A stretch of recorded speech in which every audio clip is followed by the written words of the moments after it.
नमस्कार। इलेक्ट्रोहोम्योपैथी के इस विशेष एपिसोड में बस्ती से आपका प्यारा दोस्त डॉक्टर श्रीवास्तव जी आप सबके लिए हाजिर है।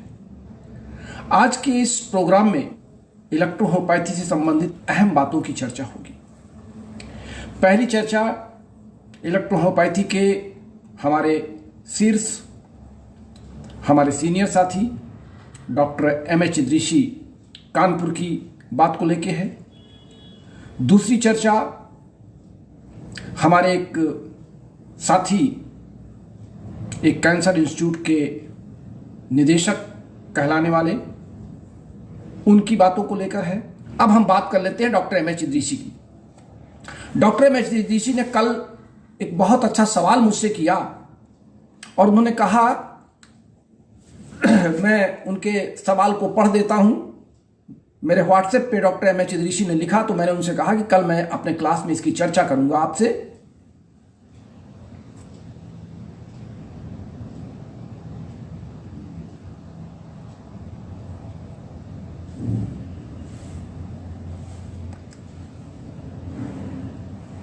Doctor M H. इदरीसी का सवाल था कि क्या इलेक्ट्रोहोम्योपैथी को इलेक्ट्रोपैथी कहा जा सकता है। पहले उन्होंने इतना ही लिखा तो मैंने कहा बिल्कुल नहीं। तुमने कहा क्यों?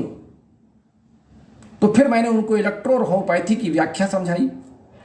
तो फिर उन्होंने कहा कि चूंकि आईडीसी अपने सभी पत्रों में प्रपोजलिस्ट को जो लेटर जारी कर रही है वहां पर वो इलेक्ट्रोहोम्योपैथी का ही जिक्र कर रही है, उसने किसी भी लेटर में इलेक्ट्रोपैथी शब्द का इस्तेमाल नहीं किया है।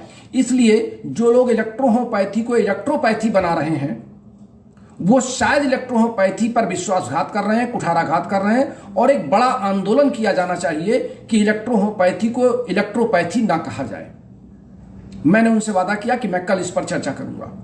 तो आज इस लाइव क्लास के माध्यम से मैं अपने देश के तमाम श्रोताओं से, तमाम इलेक्ट्रोहोम्योपैथिक चिकित्सकों से या इलेक्ट्रोहोम्योपैथी के अनुयायियों से, इलेक्ट्रोहोम्योपैथी को मानने वालों से इस बात की गुजारिश करता हूं कि आप भूल कर भी इलेक्ट्रोहोम्योपैथी को इलेक्ट्रोपैथी ना कहें, ना लिखें और ना उसको समझाएं, क्योंकि इलेक्ट्रोहोम्योपैथी है ना कि इलेक्ट्रोपैथी। इलेक्ट्रो में जैसा मैंने आप सबको बताया है कि इलेक्ट्रो शब्द जो लिया गया है वो इसकी तीव्रता के कारण लिया गया। इनकी दवाओं की तीव्रता और तीव्रता हमारे नर्व्स में, हमारे न्यूरॉन्स में इलेक्ट्रॉन चलते हैं। इलेक्ट्रॉन के ऊपर चल के हमारे एंजाइम्स की प्रक्रिया है उत्प्रेरण की, वो इलेक्ट्रॉनिक माध्यम से अर्थात इलेक्ट्रॉन के वेव से चलती है। इस नाते इसको हम इलेक्ट्रो शब्द जोड़ते हैं। इलेक्ट्रॉन की गति से इसको इलेक्ट्रो शब्द लिया गया है। मैटी जी ने इसकी तीव्रता बताई थी कि यह अति तीव्र कार्य करता है। इस नाते उन्होंने इसको बिजली की गति से, उसमें बिजली स्विच दबाते ही बल्ब जलता था, तो उन्होंने एक आसान सा शब्द चयन किया कि इसको हम तीव्र गति वाली चिकित्सा विधि मान लें। और वो तीव्र गति वाली चिकित्सा विधि वास्तव में चूंकि ये तीव्रता से कार्य करती है, तो मैटी जी के समय में उनके पास उस समय के जितनी उनकी सोच थी या जितना उनका ज्ञान था या जिस आधार पे भी उसको वो कर सकते थे, उन्होंने इसको इलेक्ट्रो शब्द लगाया। आज जब हम वर्तमान समय विज्ञान पर इसकी व्याख्या करते हैं तो हम ये देखते हैं कि इलेक्ट्रो शब्द अर्थात इलेक्ट्रॉन की गति जितनी तेज होती है उतनी ही तेज इन दवाओं की होती है और ये गति एंजाइम्स की होती है। एंजाइम्स की जो प्रक्रिया करने की गति है वो इलेक्ट्रॉन के गति के बराबर चलती, चूंकि एंजाइम्स में भी जो अणु चलते हैं इलेक्ट्रॉन, प्रोटॉन, न्यूट्रॉन सब में बराबर ही होते हैं। तो इस नाते इसका इलेक्ट्रो शब्द जो लिया गया वो इलेक्ट्रॉन के गति से लिया गया। हमारे तमाम साथी इसको जैव ऊर्जा और आर्ट फोर्स कहते हैं, लेकिन वहां पर वो व्याख्या नहीं कर पाते कि इतनी तेज गति से क्यों चलता है। और होम्योपैथ जो होम्यो शब्द लिया गया वो होम्योस्टैसिस से लिया गया, शरीर के सभी अंगों के समस्थापन से। इस कारण होम्यो और इलेक्ट्रो को जोड़ के इलेक्ट्रोहोम्योपैथिक बनाया गया। हमारे यहाँ तमाम लोगों ने इसको इलेक्ट्रोपैथी, उन्होंने कहा कि इलेक्ट्रोपैथी कह दें, शायद होम्योपैथी वाले इसका विरोध ना करें। हम होम्योपैथी के साथियों के विरोध करने से अपनी पैथी का नाम तो नहीं बदल देंगे। अगर हमारा नाम डॉक्टर अनिल श्रीवास्तव है और हमारा पड़ोसी कहता है कि नहीं भाई इनका नाम गलत है, तो आपको मेरा नाम गलत लग सकता है, लेकिन मेरे माता पिता ने मेरा नाम तो अनिल श्रीवास्तव रखा है ना, अनिल तो रखा है ना। उसी तरीके से मैटी जी ने अगर इसका नाम इलेक्ट्रोहोम्योपैथी रखा था तो आज हम इलेक्ट्रोपैथी क्यों कर दें और किस कारण कर दें? अगर इलेक्ट्रोपैथी कर दे तो होम्योपैथी का जो होम्यो शब्द का प्रचलन है वो कहाँ हम ले जाएं, और कैसे दोनों के सिद्धांत फिट होंगे। इलेक्ट्रोपैथी कर देने से इलेक्ट्रो और पैथी, तो फिर ये इलेक्ट्रोपैथी जो लोग चिल्लाते हैं वो इलेक्ट्रो की परिभाषा क्या देंगे, ये भी तो क्लियर होना चाहिए। इसलिए मैं डॉक्टर इदरीसी के मत से बिल्कुल सहमत हूं और आप सबसे गुजारिश करता हूं, अनुरोध करता हूं कि आप इसको इलेक्ट्रोहोम्योपैथी ही बनाए रखें। न तो ये कॉम्प्लेक्स इलेक्ट्रोहोम्योपैथी है, न तो ये इलेक्ट्रोपैथी है, ये विशुद्ध रूप से 115 पौधों पर आधारित 38 एंजाइम्स औषधियों की इलेक्ट्रोहोम्योपैथी है। मैं समझता हूं कि आप सब हमारी इस बात को गंभीरता समझेंगे। अब आइए बात कर लेते हैं दूसरे सज्जन की। हालांकि वो अपने नाम को लेकर के उछल जाते हैं, लेकिन चूंकि उन्होंने मुझको टिप्पणी लिखी, कल दोपहर में एक फोटो आई थी जिसमें एक संस्थान में लगातार एक ग्रुप है, उस ग्रुप में केवल और केवल प्रचार और प्रसार होता है। मैंने उस फोटो पर एक टिप्पणी की, उस फोटो की टिप्पणी पर उनका जवाब आया कि आप केवल ऑनलाइन क्लास ही लेते हैं, ऑनलाइन क्लास लेने का तात्पर्य इलेक्ट्रोहोम्योपैथी का प्रचार और प्रसार नहीं है। आप इलेक्ट्रोहोम्योपैथी में कुछ करते तो है नहीं, केवल क्लास लेकर के इलेक्ट्रोहोम्योपैथी की डींग हाँकते हैं।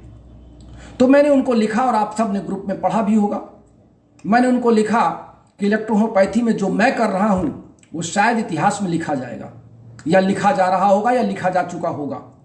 जब इलेक्ट्रोहोम्योपैथी का इतिहास लिखा जाएगा, या जो लोग इसके जानकार होंगे तो वो लिखेंगे कि डॉक्टर अनिल श्रीवास्तव ने 700 से अधिक लगातार क्लास लिए हैं और अभी जारी रखा है। इलेक्ट्रोहोम्योपैथी में कम से कम 10,000 डॉक्टर्स जो इलेक्ट्रोहोम्योपैथी छोड़ चुके थे, भूल चुके थे, दूसरी चिकित्सा पद्धतियों की बैसाखी पर चले जा चुके थे, अपना जीवन यापन करने के लिए इलेक्ट्रोहोम्योपैथी के अलावा कुछ और करने लगे थे, वो सब वापस आए हैं डॉक्टर अनिल श्रीवास्तव के इस कृत कार्य से, जो ऑनलाइन क्लास रात में चलता है, जो निःशुल्क चलता है, जो निस्वार्थ चलता है।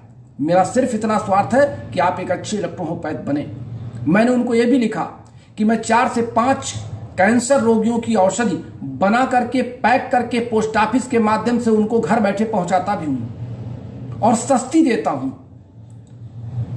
बड़े बड़े संस्थानों का ब्यौरा लेकर के 70,000 और 20,000 की दवा नहीं देता मैं। 70,000 रजिस्ट्रेशन की फीस में नहीं लेता, मैं फोन कॉल की फीस नहीं लेता, मैं उनको बहुत ही नॉमिनल चार्ज, जो एक आम आदमी दवा का खर्च दे सकता, उस खर्च पे मैं कैंसर की दवाओं को यहां से पोस्ट ऑफिस के माध्यम से उनके घर पर भेजता हूं। और ऐसा नहीं है कि वो दवाएं काम नहीं करती, अगर काम नहीं करती तो 4 बार 5 बार से उनके लगातार ऑर्डर नहीं आते कि दवाएं भेज दिए, खत्म होने वाली है। मैंने उनको यह भी लिखा कि मैं दुनिया का पहला ऐसा लेखक हूं जिसकी किताब लिखने के पहले ही एडवांस बुक हो जाती है और छपते ही 1 सप्ताह के अंदर लोगों के घरों में पहुंच जाती है। और प्रतिदिन 4 बजे से 8 बजे तक मैं रोगी देखने के बाद ही आपका ऑनलाइन क्लास लेता हूं अपने घर आकर के। क्या ये जो मैं कर रहा हूं ये इलेक्ट्रोहोम्योपैथी का प्रचार और प्रसार नहीं है? हाँ, मैं ये नहीं कर पाता कि मैं पैसा दे करके किसी टीवी चैनल वाले को सामने बुला करके माइक लगवा करके उससे सवाल बता दूं, फिर उसका उत्तर देना शुरू कर दूं। मैं ये नहीं करता कि मैं अपने खर्चे पर कोई सेमिनार करके और किसी मंत्री को, मिनिस्टर को बुला करके इलेक्ट्रोहोम्योपैथी के बारे में स्वयं कह करके, स्वयं मेडल लेकर के, स्वयं पदक लेकर के मैं प्रचार प्रसार नहीं कर पाता। मैं इलेक्ट्रोहोम्योपैथी का सिपाही हूं।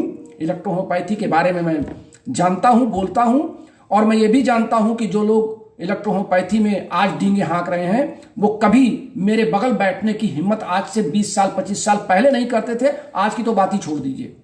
और तब इसलिए नहीं करते थे कि ये विज्ञान का विद्यार्थी, क्योंकि मैं उस समय भी विज्ञान का विद्यार्थी था, कि ये पता नहीं क्या उटपटांग सवाल हमसे कर बैठे और जवाब में कहीं उलझ जाए। और आज इसलिए नहीं करते क्योंकि आज मैं उनके पैरेलल चल रहा हूं। अगर वो कैंसर के रोगी देख रहे हैं तो मैं भी कैंसर के रोगी देख रहा हूं। अगर वो प्रचार प्रसार में लगे तो मैं भी लगा हूं। हाँ, तरीका अलग अलग है, देने का तरीका अलग है। हमारा एक इलेक्ट्रोहोम्योपैथी को समाज तक पहुंचाना है, इलेक्ट्रोहोम्योपैथी में जागृत करना है। उन्होंने लिखा कि मैं कैंसर मुक्त भारत बनाने का अभियान चलाया हूं और आपको इसमें गर्व होना चाहिए और आपको मेरी तारीफ करनी चाहिए। तो मैंने उनसे कहा कि बहुत अच्छा काम आप कर रहे हैं, लेकिन क्या कभी आपने पिछले 3 वर्षों से मैं लगातार निरंतर क्लास ले रहा हूं, लगातार लोगों को जागरूक कर रहा हूं, क्या कभी आपने मेरी सराहना की, आपके साथियों ने मेरी सराहना की? इस पर उनका कोई जवाब ही नहीं आया। अभी कल 24 तारीख है और कल हमारे पड़ोस में अयोध्या नगरी है। हमारे घर से मिस्कुल से मैं जहां बैठा हूं यहां से ठीक हाईवे से 22 किलोमीटर दूर वो कार्यक्रम का आयोजन हो रहा है। भारत कैंसर मुक्त अभियान के तहत उनका पदार्पण अयोध्या में हो रहा है। अब उनका हो रहा है कि उनके किसी सदस्य का हो रहा है, ये तो उनका विषय है, लेकिन फोटो बड़ी लंबी लंबी डाली जा रही थी कि हम कैंसर मुक्त अभियान चला रहे हैं। कैंसर मुक्त अभियान चलाने के लिए हमको अपने आसपास के लोगों की गरीबी का भी ध्यान रखना पड़ेगा, उनकी इनकम का भी ध्यान रखना पड़ेगा। अगर हम भारत में इलेक्ट्रोहोमोपैथी को 70,000, 90,000, 80,000 में बेचेंगे दवाओं के रूप में, तो भारत कैंसर मुक्त नहीं हो पाएगा। भारत का आम नागरिक गांव में बसता है। गांव का व्यक्ति 100 रुपए से 200 रुपए प्रतिदिन के आधार पर दवाओं का खर्च वहन कर सकता है। और इलेक्ट्रोहोमोपैथिक दवाओं को अगर हम सस्ती और सुलभ कहते हैं तो हमको महंगे हॉस्पिटल का बैनर नहीं चाहिए, हमको महंगे संस्थान का बैनर नहीं चाहिए, हमको इलेक्ट्रोहोमोपैथी की विशुद्ध दवाओं को बहुत ही सस्ती और सुलभ चाहिए।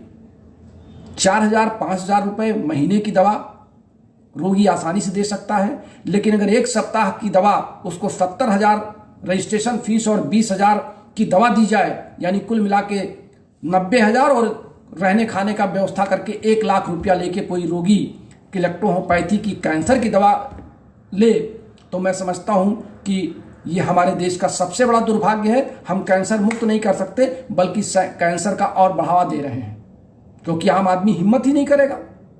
जहां पे कैंसर के रोगी ज्यादा हैं उन क्षेत्रों का रोगी हिम्मत नहीं कर पाएगा कि हम ऐसे बड़े संस्थानों के बैनर के नीचे पहुंचे।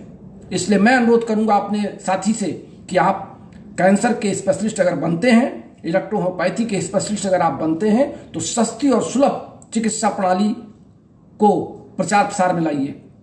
केवल आपने लिखा कि आप अनिल जी आप बड़े अच्छे क्रिटिसाइज करते हैं, आलोचक हैं, लेकिन आपको इलेक्ट्रोहोमोपैथी के प्रचार प्रसार में हमारा सहयोग करना चाहिए, गर्व करना चाहिए। मैं आपके प्रचार प्रसार के, आपके इलेक्ट्रोहोमोपैथी के प्रचार प्रसार में मैं अपने आप को गर्वान्वित महसूस करता हूं, लेकिन दुख तब होता है जब इलेक्ट्रोहोमोपैथी के नाम पे लोग सिर्फ और सिर्फ पैसे का बिजनेस करते हैं।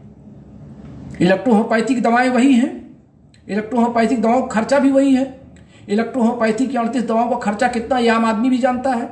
हम अपनी मेहनताना, अपनी दवा बनाने का खर्चा और अपना मेहनताना जैसे उस आधार पे ले लें, तो उस आधार पर लेकर के अगर हम रोगी को अपने पास खींच सकते हैं तो हमारा नाम होगा। अगर 1 लाख रुपया खर्च करके हमने रोगी को 1 सप्ताह चिकित्सा कार्य दिया, तो फिर एलोपैथी वाले अगर या अन्य चिकित्सा पद्धति वाले अगर ज्यादा पैसा लेकर के रोगी पर अपना प्रभाव जमा रहे हैं, तो फिर हमारे और उनमें अंतर क्या रह गया? फिर हम कैसे सस्ती और सुलभ चिकित्सा प्रणाली कह सकते हैं? ये दो बातें बहुत उभर कर सामने थी आज के प्रसंग के लिए। मैं दोनों बातों पर आपसे चर्चा कर चुका हूं। तो मैं बहनों और भाइयों, मेरे इलेक्ट्रोहोमोपैथी के चाहने वाले साथियों, कुछ समस्याएं थी जिन पर मैंने आपसे चर्चा किया। मैं अपने सभी साथियों से क्षमा चाहूंगा जिनको भी मेरी बातों से कष्ट होता हो। मैं किसी की बेइज्जती करने के लिए, किसी की आलोचना करने के दृष्टिकोण से अपने स्टेटमेंट नहीं देता, बल्कि इलेक्ट्रोहोमोपैथी के प्रचार प्रसार और इलेक्ट्रोहोमोपैथी को सही दृष्टिकोण से समाज के सामने रखने का एक प्रयास करता हूं। उस प्रयास में हो सकता है किसी को मेरी बात बुरी लगती हो, तो मैं उन सबसे क्षमा चाहता हूं। मेरा कोई मत नहीं है कि मैं आपको यहां पर नीचा दिखाता हूं या मैं आपको कम आंकता हूं। नहीं, आप बहुत अच्छे इलेक्ट्रोहोमोपैथ हैं, बहुत अच्छी इलेक्ट्रोहोमोपैथिक सेवा कर रहे हैं। बस इलेक्ट्रोहोमोपैथी को सही दिशा में ले चलने के लिए इसको वैज्ञानिक नजरिए से, वैज्ञानिक तरीके से, विज्ञान के दृष्टिकोण से सोचिए, समझिए और समाज को बताइए और समाज तक इसको पहुंचाइए। इन्हीं शब्दों के साथ अपने प्यारे दोस्त डॉक्टर श्रीवास्तव को इजाजत दीजिए। बहुत बहुत धन्यवाद।